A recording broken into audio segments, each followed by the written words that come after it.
Good morning, good morning. Nag-send ako ng PPT sa ano, sa ating GC, yung second year. Pasuyo nga kung na-o-open niyo siya. You try to click if you can open. Pasuyo, patingin lang. That's for everyone, lahat ng second year. Nabubuksan niyo mga kaibigan? Can I see in the chat box? Open naman, okay, very good. Ayan na po yung ating lesson. That's all, thank you. Tapos okay, sige po. Now, good morning everyone again. So this time I will be sharing with you something that you need to expect from for our subject, Imaging Science and Informatics, as well as ano ba yung mga simple rules ko in class. So, and of course, I will introduce myself sa inyo formally kasi di nyo pa siguro ako na nakilala. Gano'n. Sige po.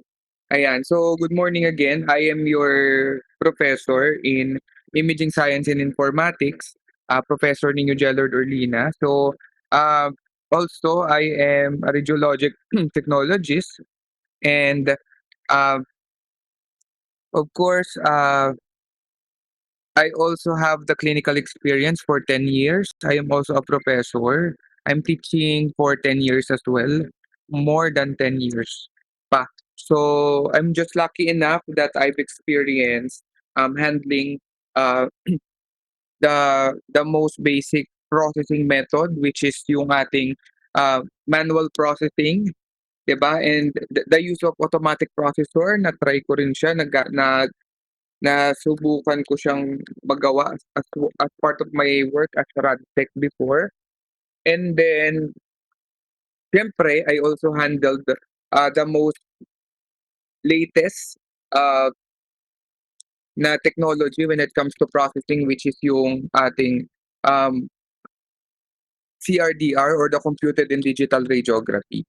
So, as for my rule, simple lang naman as professor.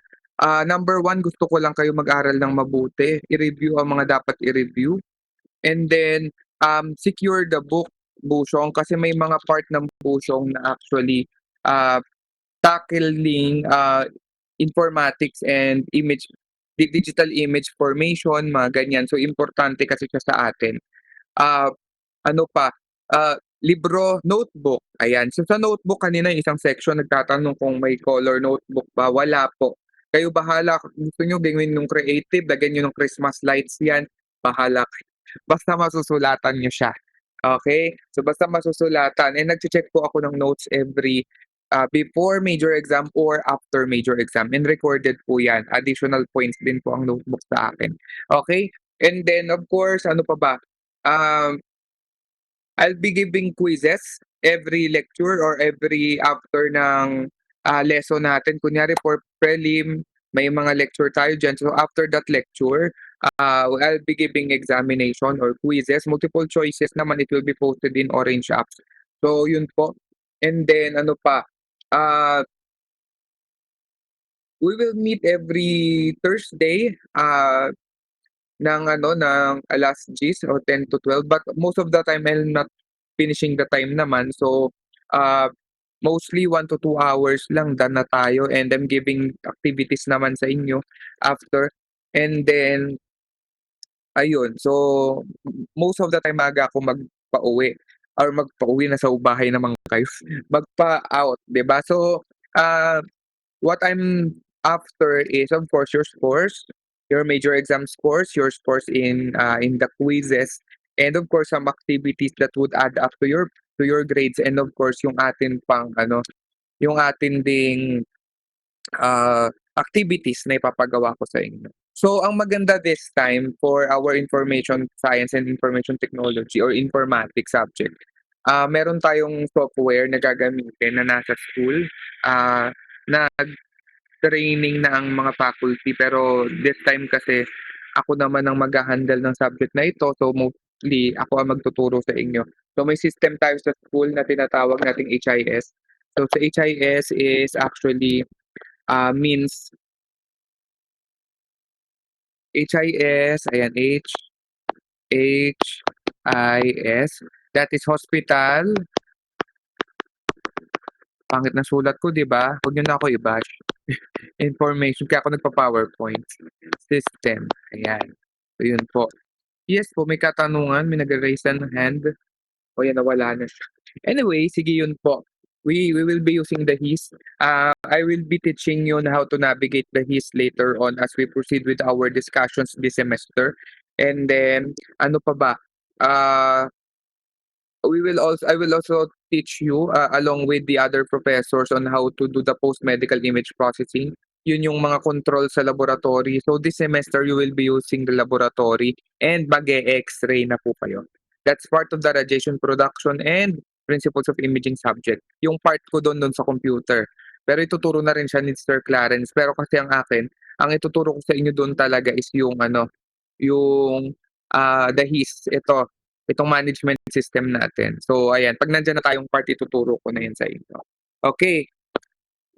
Yes po, yes po daw. Okay, and then sige, let's start with simple lang yung mga rules ko, gano'n lang. And of course, ako kapag nagle-lecture ako, mas gusto ko na kapag may tanong kayo, i-type niyo na lang kasi sometimes the momentum of the professor is nawawala kapag talagang nadi-distract ako, gano'n po. Anyway, from time to time naman I always check the chat box tapos sinasabi ko naman, binabasa ko yung tanong then sinasagot ko siya right away. So gano'n po. Then ano pa ba? Ah, wait lang, kailangan ko mag-charge baka di ako makapasok. Sa bahay pa ako. So yun, ah, ano pa? Yun lang naman mga kaibigan. So 'pag may tanong lagi naman akong welcome to answer, except in the office hours. O bigyan mo kami ng tulog, bigyan niyo naman kami ng tulog even your professors. Bigyan niyo kami ng tulog. Bigyan niyo kami ng peace of mind kahit nasa bahay, sa bahay lang. Okay, so, kapag hindi na office hours, kunyari mga sige hanggang 7:00 tumatanggap naman ako ng queries. 'Pag 7 PM onwards, so please i-park niyo na tomorrow na lang yung mga concerns para po makapagpahinga din kami. Kasi kapag may maganda kaming pahinga, siyempre mas maganda yung maibibigay namin sa inyong service or yung pagtuturo namin mas maganda. So yun naman yung gusto natin, 'di ba? At the end of the day, we want all to learn and of course maging radtech. Okay po, hangga't nandito ako, hangga't nasa school ako, I will help you to become globally competitive radiologic technologists. So by the way, si Sir po ako po ay also national review lecturer. So this time, ang board exam kasi ng RadTech is sa December. So nag-start na kami, pinapatawag na ako to do lectures sa different review centers. So whatever I teach naman to my students, gaya niyo itong mga lecture natin this semester, may mga matatakel na rin tayong may mga matatakel na rin tayong importante for boards. However, iba lang kasi yung atake sa board exam kasi. So mas napapadali, iba yung thorough talaga yung pagpapaliwanag and then talagang yung concepts ginagawa naming madali sa students kasi nga, would you imagine one subject, ituturo lang siya, masuwerte ka na kung 4 na araw siyang ipapaturo sa'yo sa review center, masuwerte ka na nun. Masuwerte ang student siyempre mas maraming information, mas na mai-she-share sa kanya plus masuwerte sa prof or sa lecturer sa'min kasi mas madali naming, mahimay-himay yung concepts. Okey, however may mga review centers naman na hours lang, yung kunyari whole day lang yung bibigay sa'yo na time para i-lecture yung, subject na yon. So we focus on things na very, very important, yung mga core lang na mga core topics lang talaga yung ishi-share. So with that, kailangan talaga, ah yung approach namin is yung talagang direct to the point and of course, yung mapapadali na sa student. So, either or of the two methods or the length, regardless of the length ng pagle-lecture, we assure that students will get the very important information that would help them to pass the board exam, gano'n po. So, rest assured hangga't nandito ako that you will be getting, what you deserve when it comes to lecture and of course experience po sa ano, sa college natin, ayun. So ayun po, let's proceed.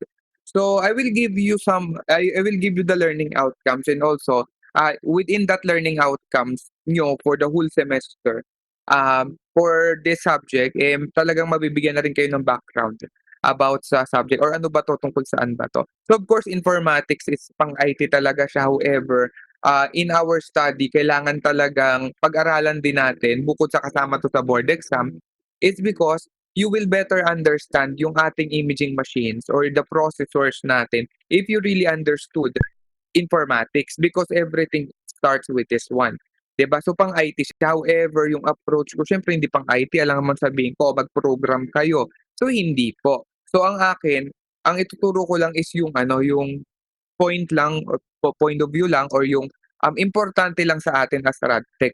Kasi ito po, this is a prerequisite for ano, for CRDR, for Computed and Digital Radiography na iti-take niyo next semester. And that is very, very important topic.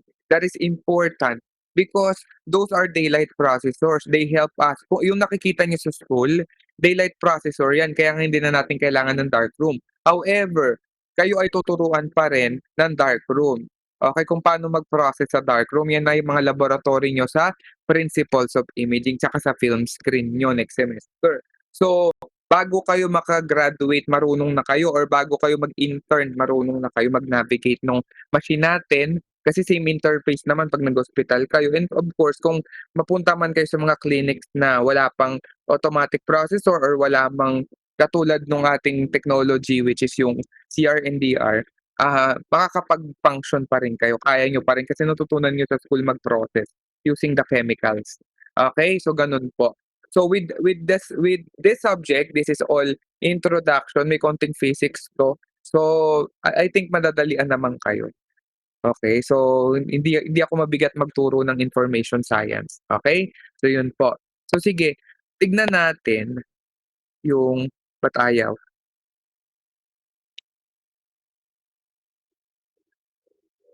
'Yan. Okay. Course description natin, this course, by the way hindi ko nai-she-share si Vision Mission, so na-mention na yan sa inyo ng mga prof niyo paulit-ulit. Pa sa informatics yan ang papahinga niyo, mapapahinga kayo sa Vision Mission. Kasi yung ibang prof niyo, I've told them na kailangan i-share sa inyo, but for me hindi na, sila na lang. Kasi baka maumay kayo, well gusto nga namin maumay kayo, okey dun sa Vision Mission para tandang-tanda niyo 'di ba? So yun. Okay, this course deals with issues in the informatics used in medical imaging and radiology. So ito po yung iche-check natin, ano ba yung informatics. Later on as we discuss this naman, we will be discussing, I'll be sharing with you anong meaning ng informatics and of course its application sa ating profession or sa radiology. So learning objectives natin at the end of the course, student kayo will acquire general understanding on the application of information technology. So it's more on information, 'di ba? Information technology because we handle vast information. So yung mga medical data nyo, yung mga pictures ng radiograph nyo, those are medical data. Kasama doon yung mga information ng pasyente nyo. Pangalan nila, yan yung tinatawag nating PID. PID is patient identification. Okay? So yun po. And information technology and hospital information system, we are lucky that we have this HIS or hospital information system in school so we can navigate and you will learn how to use this in general and radiology information system in particular. So inside HIS kasi may radiology information system. So yan po ay ituturo ko sa inyo as we proceed. Okay?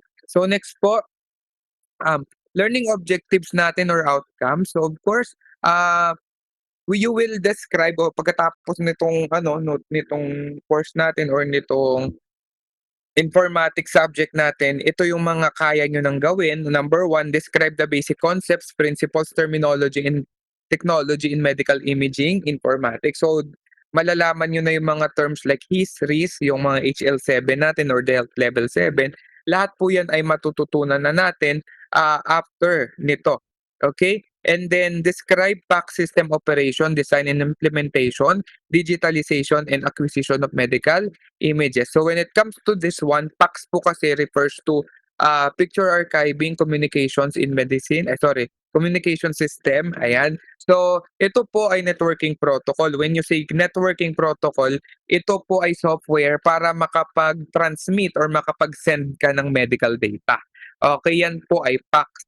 Kasama niya si DICOM. So as we proceed, we will be understanding or I will be sharing with you ano bang pinagkaiba ni DICOM kay PAC.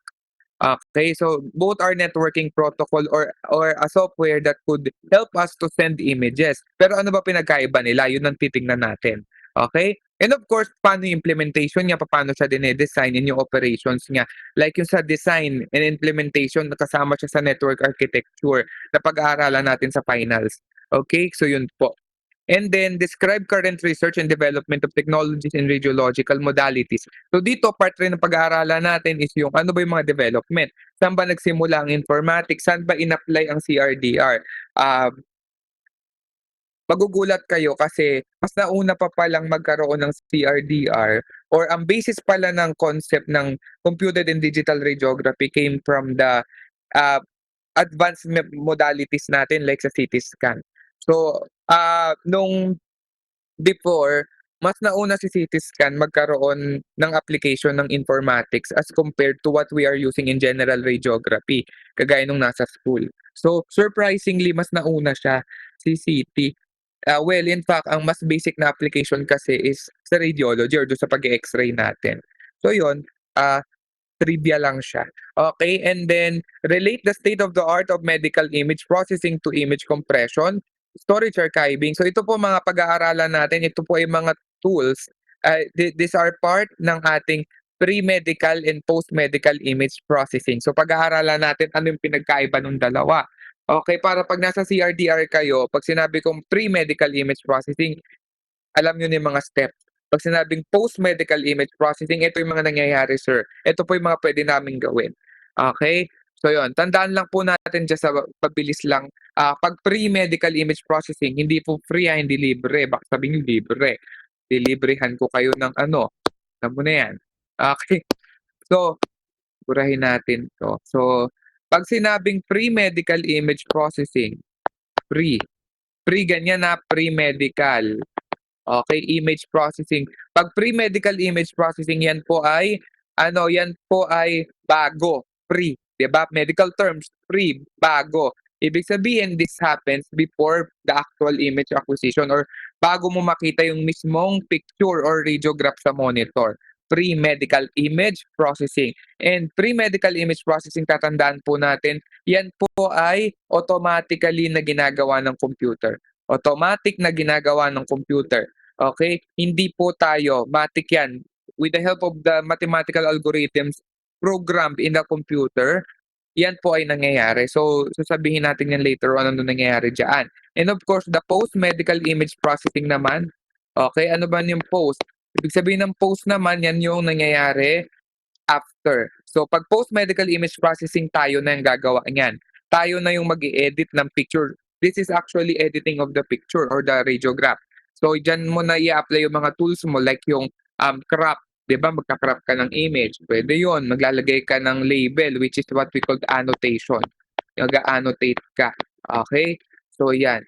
So, ang pag tinanong kayo sa board exam, nasanay sa review eh. Pag tinanong kayo sa board exam, pre-medical image processing po, yan po ay process wherein the computer does the processing bago po ipakita ang image natin sa monitor. And then yung post-medical image processing, that is something that is being done by the end users. Tayo na yung gumagawa niyan. Wherein, ini-edit na yung picture, papagandahin pa lalo, i-enhance siya. Okay? Part po niyan is the annotation or putting the label. Diba? Kung lalagyan mo yun ng R or left, R or L, which is right or left. Okay, ganun po. Ayan, yun mga nangyayari, archiving, image data formation, conversion, image data communication sa network, image process workflow. So, we will understand the workflow. Ano ba yung mga klase ng workflow? We have the generic workflow, we have the film-based workflow, we have the PACS workflow, and we have also the IHE model or the Integrated Healthcare Enterprise Model workflow. So, lahat po yan isa-isay natin. Yung medyo challenging lang dyan dito sa pag-aaralan natin is the workflow. Kasi you need to identify, lalo na yung IHE model, because that's integration. Medyo mahaba siya. mahaba talaga siya. So, mahabang paliwanagan din siya. Ayun, so dadandahanin ko naman 'yan sa inyo. So, wala naman akong naturuan ng workflow na hindi nakuha, okey? So, yun po. Anyway, okey, so system integration in health, hospital radiological information technology in computer and information science, web application. So we will be understanding ano ba yung mga meaning ng web application, web services, uh, ano pa, uh, yeah, the web application services and ano pa yung mga ma-access mo over the web. Okay, so yun po. And then, ayan, telemedicine we will also discuss because telemedicine is what we do. Okay, telemedicine and teleradiology are both remote provision of service or medical service. However, magkaiba sila in the sense that telemedicine, it's a talk with the doctor and the patient. So kunyari, ako, doktor ako, kayo yung pasyente ko, kakausapin ko kayo, "Oh, ma'am, sir, ano pong sakit? Ubo po, kailan pa? Last year pa. Very good, ngayon lang kayo nagpa-check up." 'Di ba? So gano'n. So that's distance consultation, that's telemedicine. Okay, teleradiology naman nag-a-apply yan sa'tin kapag yung radiologist natin is wala, 'di ba siya yung nagbabasa ng image. So ang gagawin natin as Radtech, nasa loob tayo ng radiology department, ise-send lang natin yung image sa kanya, then babasahin niya, ibabalik niya sa atin for printing. That's teleradiology. The presence of the doctor or the radiologist is not needed in our department already because we can send it to them. However, tayo lang yung malas diyan kasi hindi naman tayo pwede mag-distance x-ray. Ang sabi mo sa pasyente, "Ma'am, sir, nandiyan na po ba kayo sa radiology?" "Sige po." Pakikuha yung plaka, then ilagay niyo po sa vertical cassette holder, ipantay niyo yung dapat in the upper border of the cassette yung inyong chin, and then gawin niyo po 'to. 'Di ba, di naman puwede yun. So, it's applied lang sa doctors, 'di ba? So, gano'n lang siya. Okay, so yun po, ano pa, I think this is the last slide.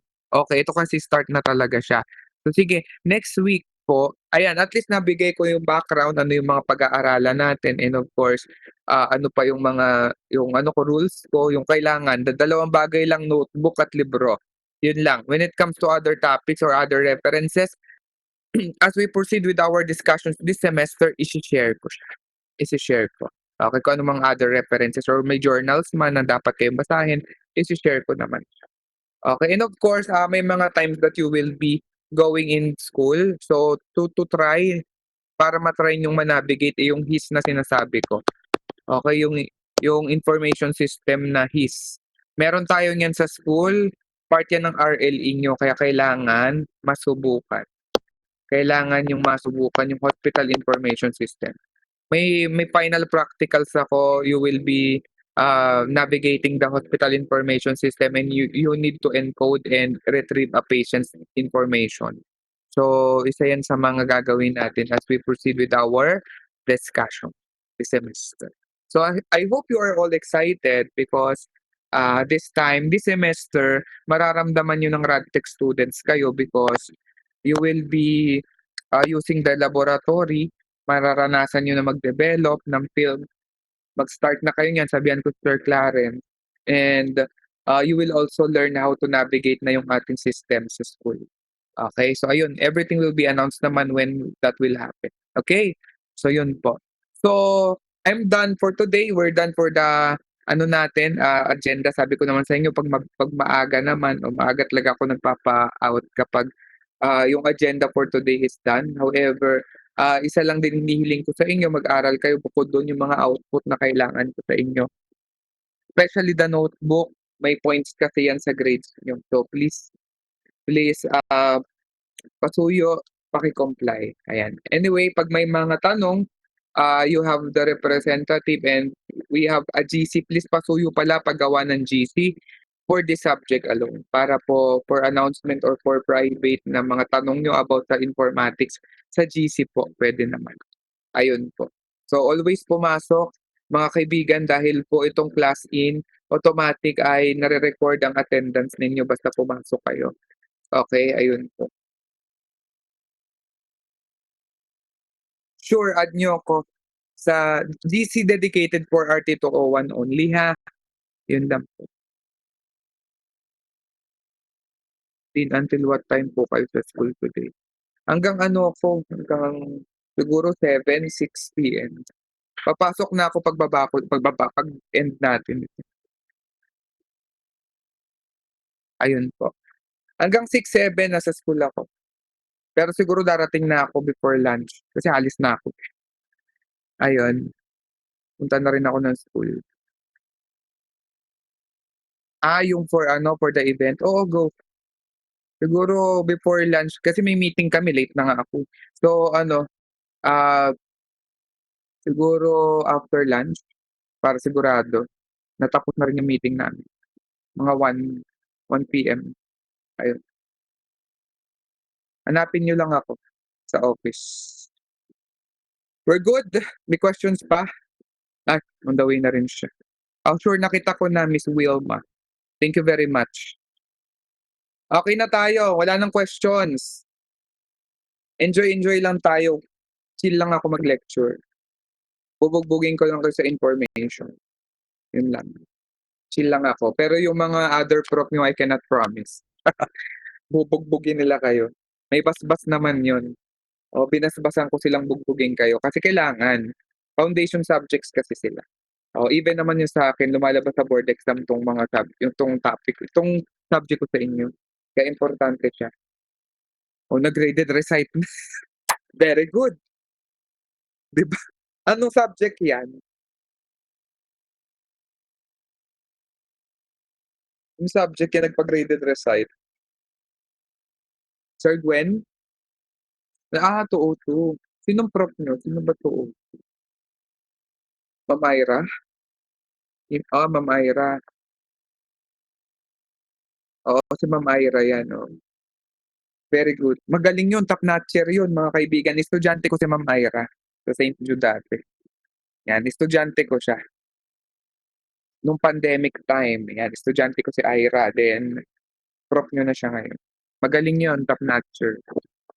Siya ay top 3 ba? Parang top 3. Hindi ko na maalala kung anong place niya. 'Di ba binukbok ko kayo ng top notcher? May Sir Jomar pa kayo. Pero next sem pa. Top 4, ayan, top 4 pala. Yung isa kong prof dati, si Sir Kenneth, I mean, professor din siya ng WCC before. Kinuha ko din siya, top 3 naman siya. Tas may top 1 din tayo, si Sir Jomar de Guzman, 'di ba? Top 1 yun sa RadTech. Ano pa top notcher niyo? Wala na. Pero yung iba magagaling kasi matagal sa experience. May Sir Jomar din po. Ay, oo nga. Oo nga pala, lecture. 'Di ba? Puro top notcher. Gusto niyo pa magdagdag para mabuang na kayo? Marami pa akong students na top notcher. Gusto niyo ba? Bigyan ko kayo. Wag na po, sir. Puwede ko pa kayong bigyan ng mga top notcher, mga review lecturers din, mga kasamahan ko. Meron pa si Sir Dave dati. Kinuha ko din siya, hindi ko siya student pero top notcher siya, top 8 ata siya. Bugbog din yung mga bata, contrast ang hawak niya before. So yun, tsaka physics din ata. Kasamahan ko siya sa review. So nagpapalitan kami, nauna ako sa top rank mag-lecture ng CRDR. Pumalit siya sa'kin, after ko mag-lecture, ang lecture niya naman ay radiation physics, yung inyong subject kay Sir Jomar. Ayan na, ang tinuturo. Na-meet na ba kayo ni Sir Jomar? Hindi pa ata, parang Thursday siya. Kumanda kayo kay Sir Jomar, bubugbugin yan kayo. Tignan natin kung makatulog pa kayo. Kaya sabi ko sa inyo, this semester, ang pahinga niyo ay ako. Ba? Ako na lang ang pahinga niyo. Para na lang tayong magba-bonding during our class. Ako na lang ang pahinga. Okay, sige po. Kung wala na pong question, ayan, ang importante binigyan ko kayo ng magagaling, 'di ba? 'Di ba? 'Yun ang importante. Saan pa kayo, majority ng mga professors niyo review lecturers din, 'di ba? Kung nag-start sa dean, 'di ba? Review lecturer si dean. So, wala kayong problema. Hihigupin niyo na lang lahat ng impormasyon, 'di ba? Nagse-share din naman kami ng technique paano paano niyo matatandaan ang mga bagay-bagay. Okay, so yun po. With that, thank you very much everyone. So I'll see you next week. We will start our formal lecture in informatics. So mag-i-imagine kayo na mag-i-imagine. And of course, ang maganda na this semester, meron na tayong ah, laboratory na pwedeng gamitin for this time, for this subject. Nung estudyante ko sila Sir Gwen, wala pa. Ngayon lang. Okay, sige po. Maraming salamat everyone. May meeting pa ako. Okay, thank you very much. I'll see you next week. Thank you. Bye-bye. Everyone, thank you. You can now leave. Maraming salamat. Thank you, thank you.